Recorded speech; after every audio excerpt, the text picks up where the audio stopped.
From The Australian, here's what's on the front. I'm Claire Harvey.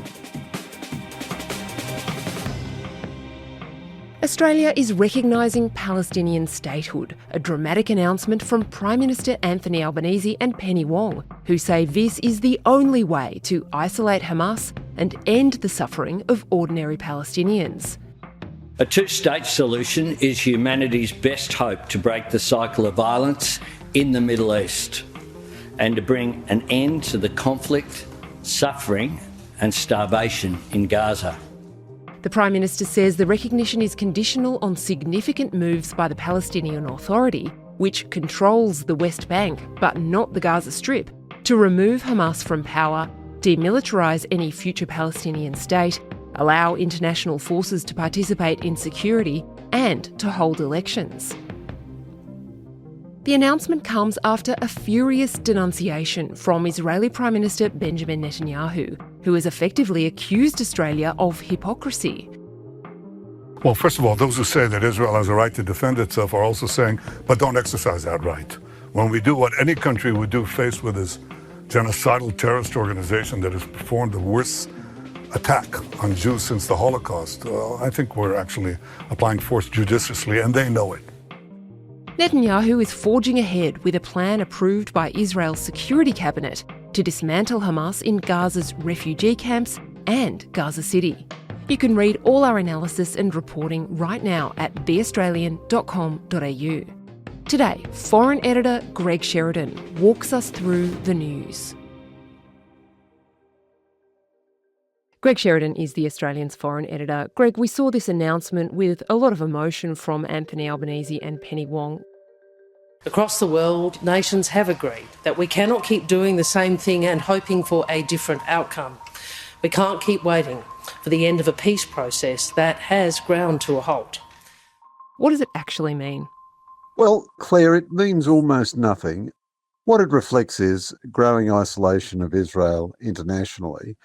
And while, like most commentators, I thought Israel was completely justified in retaliating after October 7, I don't think the new escalation of the campaign makes sense at all. It's just going to result in a lot of innocent dead Gazans and a lot of innocent dead Israeli soldiers, and it's not likely to make any difference in 6 months' time. But in the meantime, Netanyahu, apart from those human costs, is costing Israel enormous support politically internationally. Now, what should be a completely unrelated question about early recognition of a Palestinian state is being conflated with this unpopularity of Israel. But the recognition of a Palestinian state by countries like France and Australia will make no difference at all in reality to the realities on the ground. And it won't hasten the coming about of an independent Palestinian state.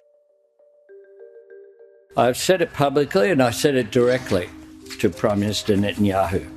The situation in Gaza has gone beyond the world's worst fears.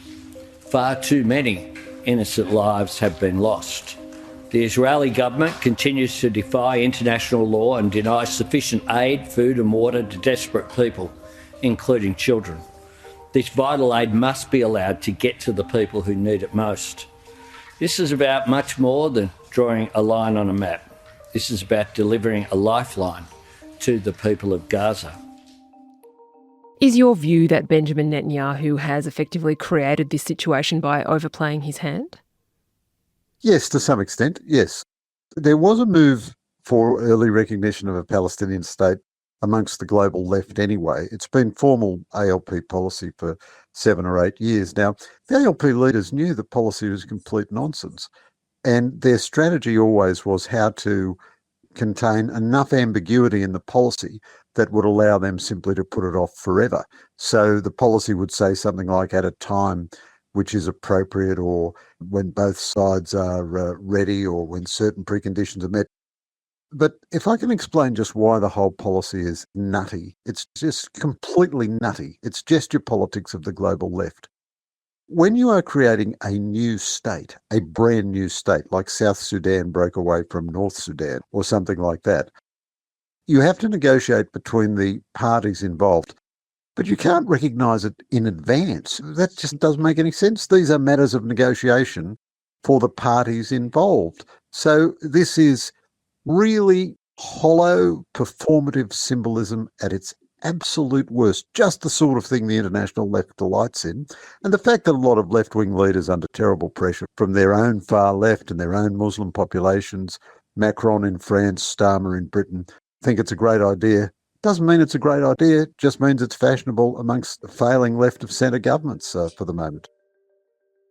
This is an opportunity to deliver self-determination for the people of Palestine in a way that isolates Hamas, disarms it and drives it out of the region once and for all. Hamas is not just an enemy of Israelis, it's an enemy of the Palestinian people as well. And their actions, including during the current conflict, where opposition to Hamas has been met with brutality, is recognised not just by Australia but by the international community. Is it possible that those governments know that this is a gesture but think that this is the gesture that will make Benjamin Netanyahu pull back? No, that's not remotely possible. What is possible is that the leaders of these governments know that this is a futile, hollow, meaningless gesture, but it's necessary for their domestic politics. And what you're witnessing here is Western domestic politics. People talk about their humanity being outraged by what's happened and so on. 500,000 people were killed in the Syrian civil war. Nobody's humanity was outraged by that in the ALP left. But there is, in the West, on the left, an extreme obsession with Israel and a hatred for Israel. Now, I think Israel is making grievous moral mistakes now and is legitimately subject to criticism. But the idea that you must make some sort of extraordinary gesture, it's all tied up in Western identity politics, the Western politics of the left, Western politics of new Muslim immigrant communities. This will have more effect on Marrickville and Glebe than it will ever have on Bethlehem or Gaza City. And this is directed at Marrickville and Glebe. The Albanese government may as well recognise a Palestinian state in Kalgoorlie or something. At least it has some jurisdiction there. It has no jurisdiction in Palestine, and the Palestinians are not going to pay a blind bit of attention to anything an Australian government tells them to do, nor will the Israelis. It has significance in the sense that it contributes to the further isolation of Israel. And it has two other levels of significance as well. So Marco Rubio, the US Secretary of State, said that the day the French announced unilateral recognition of Palestine as a state, Hamas walked away from the ceasefire negotiations because Hamas sees this as a tremendous victory. They're delighted at the Albanese government's action. They can say, look, we murdered 1,200 Jews and all these Western countries recognised a Palestinian state. Isn't that fantastic? And we took 250 hostages, killed a lot of them, released some of them, and have kept at least 20 of them alive, and they are our leverage. And the Western world doesn't care about that. They are willing to become alienated from Israel. So what a fantastic win for us. And at the same time, those extremists who form a small minority in Israel, but a significant minority, who want to just occupy all Palestinian land forever, they say, well, look, the Western world hates us anyway. So what can we do about it? We just should maximise our position while we've got this moment, this opportunity, while armed conflict is underway. So insofar as this gesture has any consequence at all, it is to embolden the extremists on both sides, which is not to equate the extremists on both sides, but it emboldens Hamas to never have a ceasefire, never make a concession, as long as they can keep hold of a few living Israeli hostages. And it emboldens the far right of Israeli politics to make their maximal position as soon as possible. In other words, like most things that the left does internationally, is completely counterproductive. They know what they would do if right next to Melbourne or right next to Sydney you had this horrific attacks. I think you would do it, at least what we're doing, probably maybe not as efficiently and as precisely as we're doing it. We've lost quite a few soldiers in that effort. There are effectively two governments of Palestine, which is two chunks of land on either side of Israel. One is the Palestinian Authority, which governs the West Bank, that is, the territory west of the Jordan River. The Palestinian Authority is dominated by a political party called Fatah, which was founded by Yasser Arafat and is now run by Mahmoud Abbas. He was elected president in 2005. On the other side, on the western side of Israel, close to the shore of the Mediterranean Sea, is the Gaza Strip. That's run by Hamas, which won legislative elections in 2006 and has refused to hold elections ever since. Hamas and Fatah are effectively enemies. That's one of the reasons there haven't been elections in nearly 2 decades. The person whom Anthony Albanese and Penny Wong are talking to in Palestine is Mahmoud Abbas, the president of the Palestinian Authority, who of course only has control over the West Bank. One of the things that Mahmoud Abbas has agreed to as a condition of this is to remove Hamas from power. Does he have any power to do that? Well, of course not. When Hamas won an election in Gaza, they killed the Palestinian Authority people. They found anyone who was gay and threw them off the top of a building, and they murdered Palestinian Authority officials. And indeed, in the recent war, there were demonstrations against Hamas by Gazan civilians who were subsequently murdered, harassed and beaten up and persecuted and so on by Hamas thugs. Mahmoud Abbas has very little power. He's in the 20th year of a 4-year term. The Palestinian Authority is very corrupt, very incompetent. Nonetheless, there's a sort of uneasy compromise. Life in the West Bank is, generally speaking, not too bad. You know, people have a standard of living there, which is not bad by the standards of the Arab Middle East. And the Palestinian Authority is corrupt and incompetent, but it gets lots of taxes, lots of money from Israel and so forth. And there's an uneasy calm. Not too many people get killed. The situation is being managed. Mahmoud Abbas is a very old leader. He has a long history of his own anti-Semitism. He wrote a bizarre PhD thesis on how the Jews were in league with the Nazis to perpetrate the Holocaust in the Second World War. The Fatah movement has its own history of terrorism and hatred of Jews and so forth. And all these new commitments he's made, well, a logical thing would be to say, well, let's see 5 years of those commitments being lived out, and then let's see what we can do after that. If you had 5 years of normalisation, you'd have a very strong argument for movement towards a state. But remember, the Israelis have offered the Palestinians a state on 4 previous occasions, on pretty much the maximum terms that are allowable. And the Palestinians have always walked away from it because they know any leader who agrees to it will be killed by his own extremists.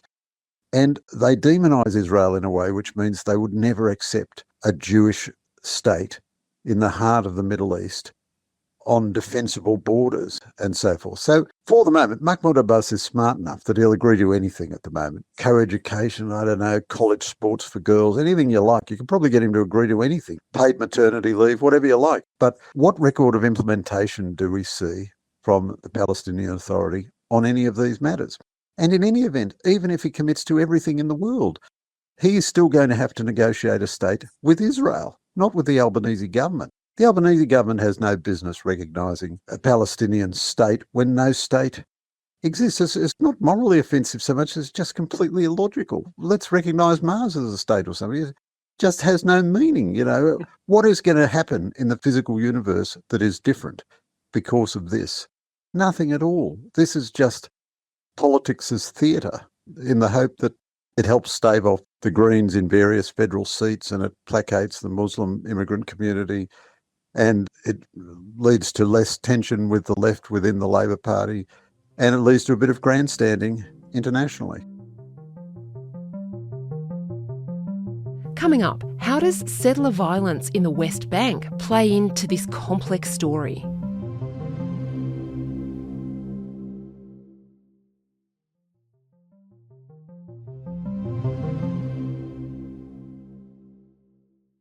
Does settler violence in the West Bank fit into this picture, Greg? This is where Israeli communities that have established themselves in the West Bank, on the west bank of the Jordan River, engaged in conflict with Palestinian locals.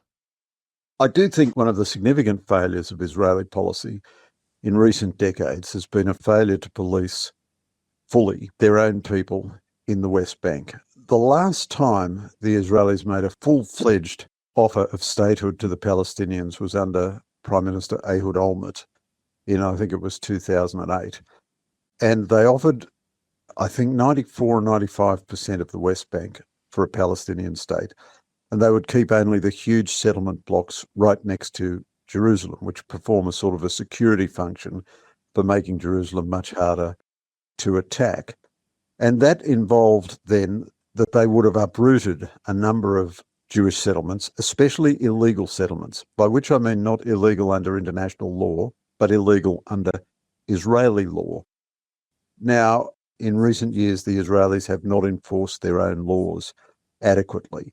So illegal settlements get established, and then once they're established, they get protected. Now, they still make up a very small amount of West Bank territory, but in the event of a proper two-state solution, they'd have to be removed. And I think the Israelis should enforce their own law and remove them anyway. Israel was founded as a left-wing nation. The kibbutz were a socialist movement. In many ways, it was a secular nation. It was Jews taking secular control of their own destiny rather than just relying on ultimate religious consolation. And part of that was a desire to live in peace with their Arab neighbours.